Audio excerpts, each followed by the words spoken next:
তৃণমূল থেকে 2020 সালে বিজেপিতে যোগ দেন আজকের বিরোধী দলনেতা শুভেন্দু অধিকারী। তিনি ভাইপো গ্যাংয়ের নাম লেখাতে পারেননি, তাই তৃণমূল ছেড়ে 2020 সালে বিজেপিতে যোগ দিয়েছিলেন। তাও বিজেপি ডেকেছিল তাকে, এমনটাই জানিয়েছেন শুভেন্দু অধিকারী। প্রসঙ্গত, কসবা ল কলেজের ভিতরে ছাত্রীর উপর শারীরিক নির্যাতনের ঘটনায় উঠে এসেছে কলেজেরই অস্থায়ী কর্মী তথা প্রাক্তনী মনোজিৎ মিশ্রের নাম। মনোজিতের সঙ্গে সঙ্গে এই নির্মম কাজে সহযোগিতা করার জন্য গ্রেপ্তার করা হয় কলেজেরই আরও 2 ছাত্র ও একজন নিরাপত্তারক্ষীকে। মনোজিৎ মিশ্রের সঙ্গে নাম জড়িয়েছে বজবজের তৃণমূল বিধায়ক অশোক দেবের। বিরোধীদের দাবি, অশোক দেবের আশীর্বাদেই মনোজিতের এই কলেজে এত বাড়বাড়ন্ত, কারণ এই অশোক দেবই মনোজিতের জেঠু। কিন্তু বিধানসভার বাইরে সাংবাদিক বৈঠকে শুভেন্দু বলেন, অশোক দেবের জন্য খারাপ লাগছে, কারণ অশোক দেবকে এগুলো করতেই হবে, নইলে তাকে দল থেকে তাড়িয়ে দেবে। তৃণমূলের হাতে কোনো ভদ্রলোক সেফ নয়, এটা হচ্ছে ভাইপো গ্যাং। অশোক দেব বিধায়ক থাকতে হলে তাকে চোখ বন্ধ করে ভাইপোকে সমর্থন করতে হবে। এটা একটা সময় পর্যন্ত অশোক দেবের জীবনযাত্রার মান খুবই সাধারণ ও স্বাভাবিক ছিল। শুভেন্দু অধিকারী কি বলেছেন এই প্রসঙ্গে, মানে অশোক দেবকে নিয়ে এবং এই ভাইপো গ্যাং নিয়ে, শোনাবো। আরে সব কলেজে আছে বোন, এরা ভাইপো গ্যাং। অশোক দেব কি করবে? অশোক দেবকে এগুলো করতেই হবে, নইলে বজবজে ওকে তাড়িয়ে দিবে। দীপক হালদারের অবস্থা কি করেছে জানেন না? দুলাল দাস কি ভালো আছে নাকি মহেশতলা? জীবনবাবু সোনারপুর কি বলে গেল মারা যাওয়ার আগে? এদের হাতে কোনো ভদ্রলোক সেফ নয়। যারা টাকা তুলে দিতে পারবে, চিটিংবাজি করবে, এসব চিটিংবাজদের পার্টিতে পরিণত হয়েছে। এটা হচ্ছে ভাইপো গ্যাং। অশোক দেবকে যদি বিধায়ক থাকতে হয় তাহলে ভাইপো গ্যাংকে চোখ বন্ধ করে সমর্থন করতে হবে।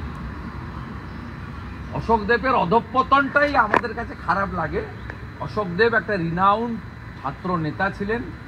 71-72 ছাত্র আন্দোলনে প্রিয়দাস মুন্সী, সুব্রত মুখার্জির সবচেয়ে দক্ষিণহস্ত ছিলেন এবং তার নিজের জীবনযাপন অত্যন্ত একটা সময় খুব সাধারণ এবং সরল ছিল।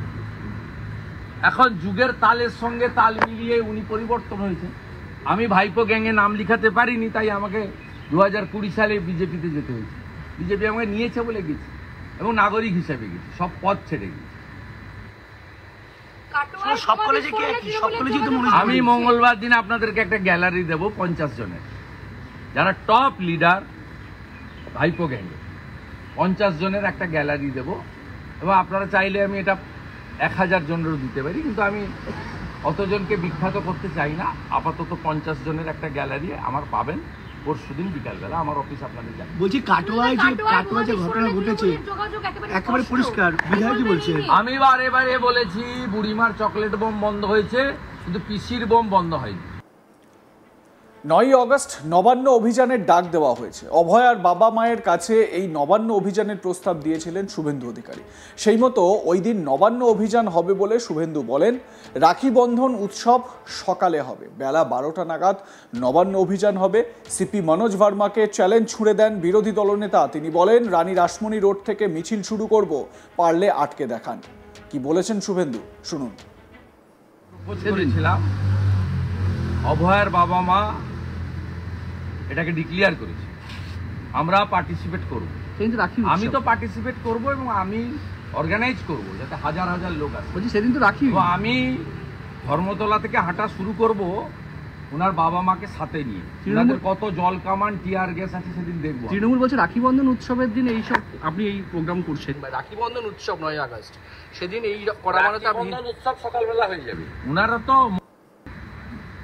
12টার পরে ঘুম থেকে উঠে, আমরা ভোরে 5:30টায় উঠালো। রাখি বন্ধন 7টার মধ্যে হয়ে যাবে, আর নবান্ন অভিযান বেলা 12টার পরে হবে। হাতে বোনের কাছ থেকে, দিদির কাছ থেকে রাখি নিয়ে আরেকটা বোনের বিচার চাইতে, মমতার পদত্যাগ চাইতে, ওর বাবা মাকে সাথে নিয়ে আমি আগাবো, পারলে আটকান। আমি বলে গেলাম সিপি মনোজ ভার্মাকে, রানী রাসমণি রোডে জমায়েত হব। উনার পিতৃদেব মাতৃদেব কালকে বলেছেন আমরা থাকবো, আমি সঙ্গে থাকবো। এইখান থেকে বড় মিছিল যাবে, সাঁতরাগাছি থেকে আরো একটা বড় মিছিল আসবে। দুটো আপাতত ঠিক করা আছে, আরেকটা চেষ্টা করছি হাওড়া স্টেশন থেকে। এর আগের দিন আপনি মমতা ব্যানার্জি সকাল 8টায় ঢুকেছিলেন নবান্নতে, 27 আগস্ট। এবারে আগের দিন রাত্রি থেকে থাকবেন, ঢুকলে আপনি বেরোতে পারবেন না, আমি আপনাকে বলে বন্ধ করে দিয়ে লাইট বন্ধ করে আমি দিয়ে। বন্ধ করবো করতে। তৃণমূলের অভিযোগ ক্যামেরা তো আইপ্যাকের হাতে থাকে।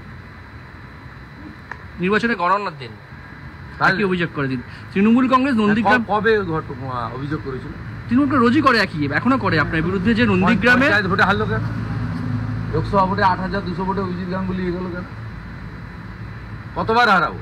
21-এ হারিয়েছি, 23-এ হারিয়েছি, 24-এ হারিয়েছি,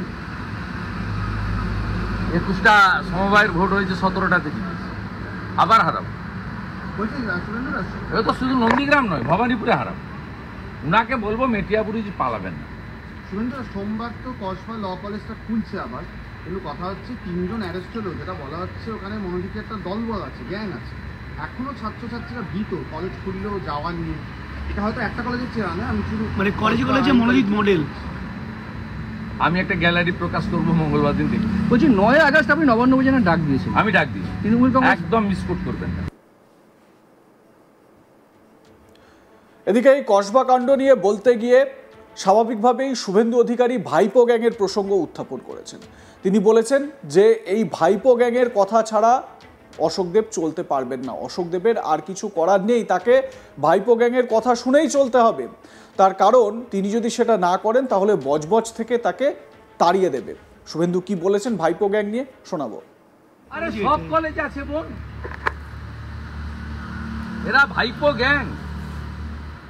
অশোকদেব কি করবে? অশোকদেবকে এগুলো করতেই হবে, নইলে বজবজে ওকে তাড়িয়ে দিবে। দীপক হালদারের অবস্থা কি করেছে জানেন না? দুলাল দাস কি ভালো আছে নাকি মহেশতলা? জীবনবাবু সোনারপুর কি বলে গেল মারা যাওয়ার আগে?